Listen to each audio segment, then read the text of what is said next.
अस्सलाम वालेकुम एवरीवन। तो आज काफ़ी इंपॉर्टेंट टॉपिक डिस्कस करनी है एज़ यूजुअल, एक काफ़ी इंपॉर्टेंट एडिटोरियल भी है उसमें। तो हम स्टार्ट करते हैं अपनी वीडियो अपने क्वेश्चन के साथ। हमारा जो आज का पहला क्वेश्चन है वो है which of the following state is not a part of seven sister states. ठीक है,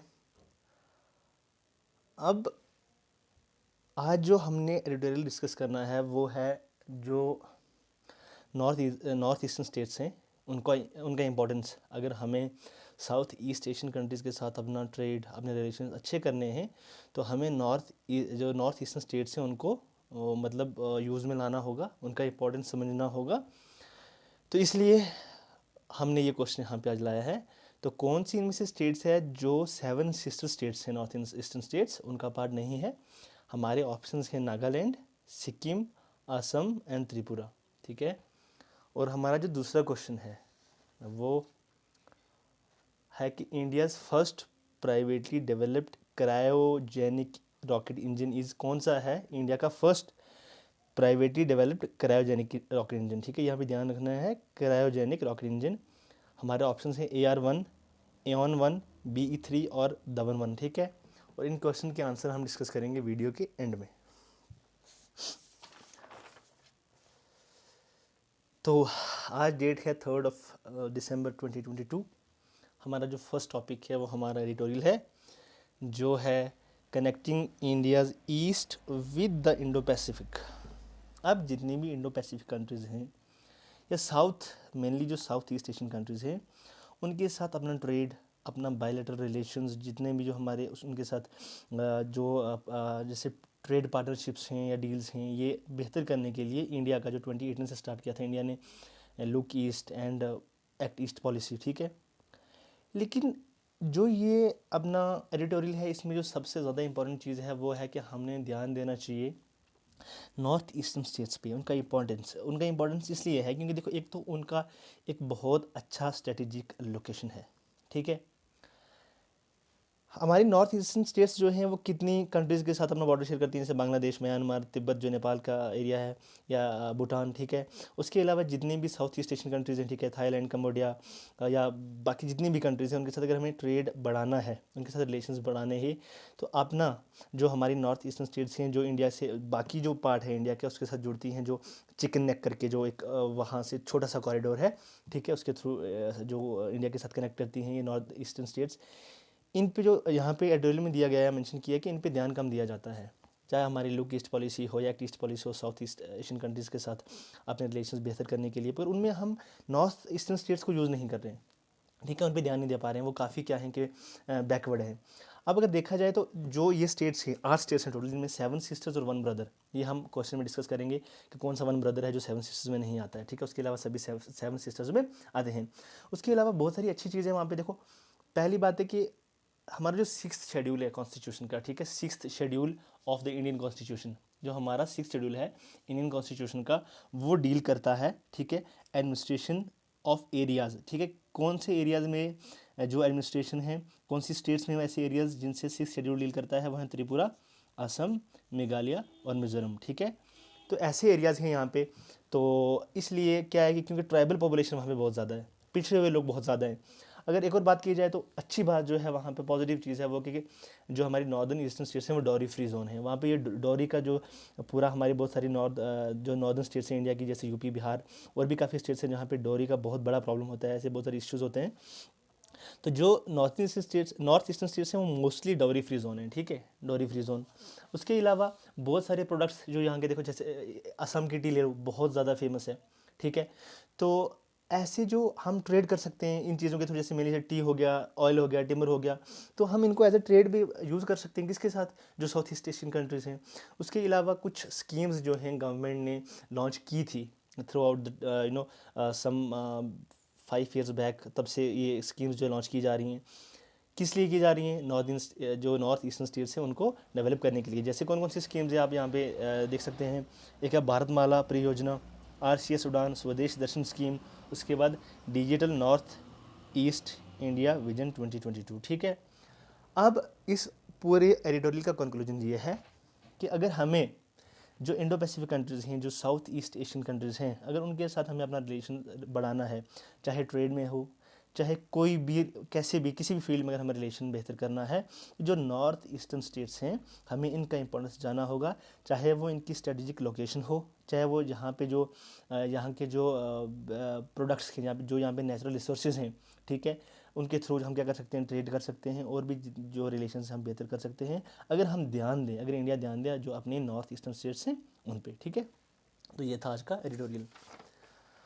उसके बाद जो हमारा टॉपिक है वो है ISRO frame up, ISRO scientist frame up supreme court questions officials bail. अब हुआ क्या है, इसकी एक पूरी स्टोरी है। देखिए,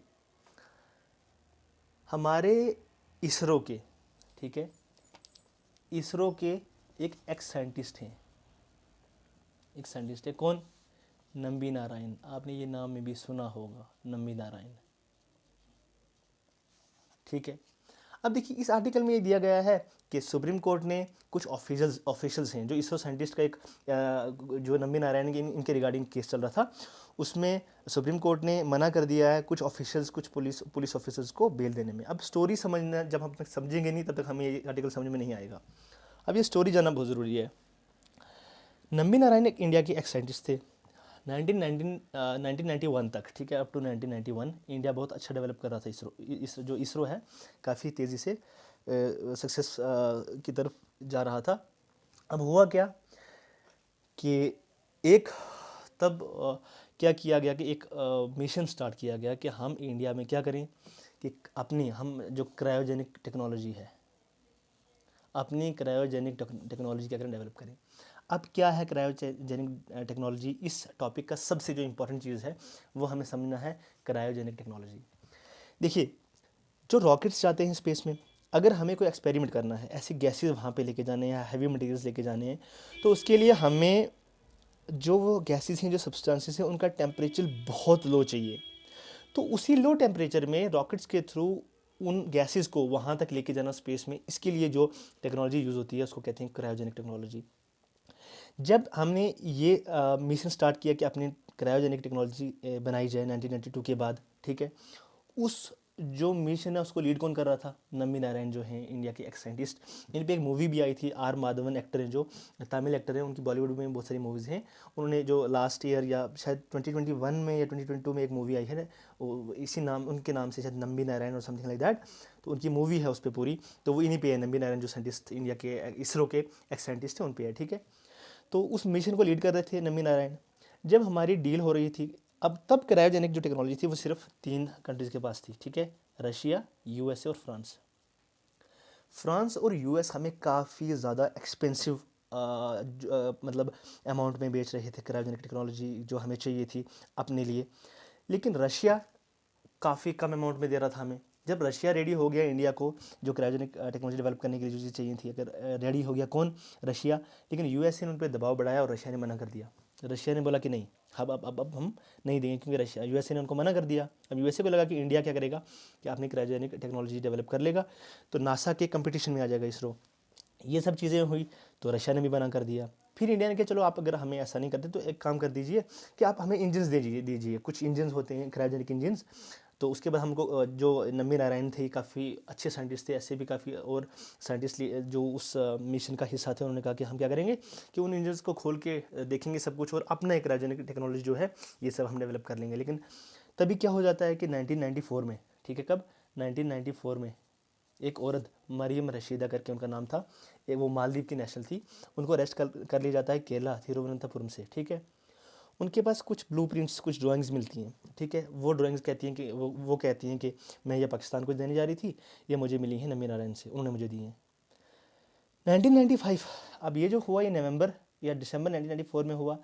जनवरी 1995 में, ठीक है, जनवरी 1995 में जो नंबी नारायण उनको अरेस्ट कर लिया जाता है बिना किसी इंक्वायरी के, ठीक है, बिना किसी ऐसे कोई केस जो है उसकी इंक्वायरी नहीं होती, इन्वेस्टिगेशन नहीं होती, तो इनको बहुत मारा जाता है वहाँ पे, ठीक है।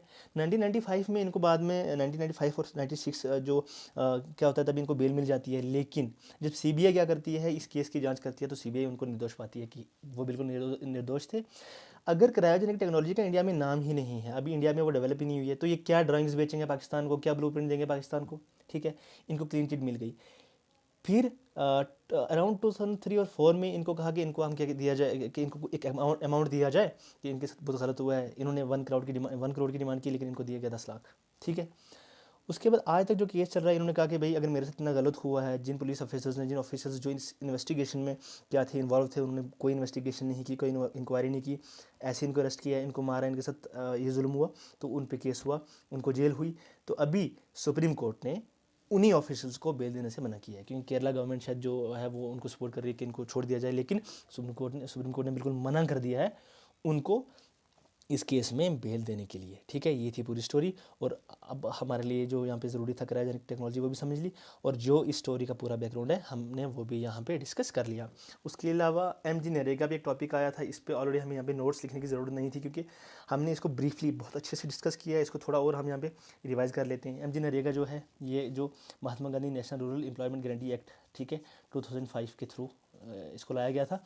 ये जो होता है ये प्रोवाइड करता है 100 डे एम्प्लॉयमेंट, एक साल में 100 डे एम्प्लॉयमेंट प्रोवाइड करेगा जो अनस्किल्ड लेबरर्स हैं उनको। जैसे एक एरिया है उसके 5 किलोमीटर, अराउंड 5 किलोमीटर के अंदर कोई रोड, वेल या पॉन्ड बन रहा है, तो वहाँ पे कम से कम फैमिली की एक हाउस होल्ड को क्या मिलता है, 100 डे एम्प्लॉयमेंट मिलता है। अगर अप्लाई करने के बाद 15 दिन तक उनको एम्प्लॉयमेंट नहीं मिला तो वो गवर्नमेंट से एक अलाउंस क्या कर सकते हैं, अलाउंस के लिए अप्लाई कर सकते हैं, उनको गवर्नमेंट एक अलाउंस प्रोवाइड करेगी, ठीक है। ये था एमजी नरेगा का रिवीजन हो गया। इस पर ऑलरेडी हमने नोट्स बनाए हैं और इस पर डिस्कशन ऑलरेडी किया है, ठीक है। तो अब अपने क्वेश्चन के आंसर डिस्कस करते हैं। तो नॉर्थ ईस्टर्न स्टेट्स में 7 सिस्टर्स और 1 ब्रदर है, ठीक है। 7 सिस्टर्स, बाकी सारी नागालैंड, असम, त्रिपुरा, मेघालय, नागालैंड, ये सब जो स्टेट्स हैं वो है 7 सिस्टर्स, और इनमें जो सिक्किम है वो 7 सिस्टर का पार्ट नहीं है, उसको कहते हैं 1 ब्रदर, ठीक है। जो बिल्कुल चिकन नेक के ऊपर है, जहाँ से जो कॉरिडोर कनेक्ट करता है नॉर्थ ईस्टर्न इंडिया को बाकी इंडियन जो इंडिया का जो बाकी पार्ट है उसके साथ। उसके बाद जो India first privately develop cryogenic rocket engine वो था दमन 1, ठीक है। Thank you so much. आप क्या करें कि हमारा जो टेलीग्राम चैनल है उसको ज्वाइन करें, ताकि आपको जो मिल सके, हमारे जो पीडीएफ नोट्स हैं वो मिल सके, और आप इजीली अपने जो सब्जेक्ट वाइज नोट्स हैं वो बना सकें। Thank you so much, take care.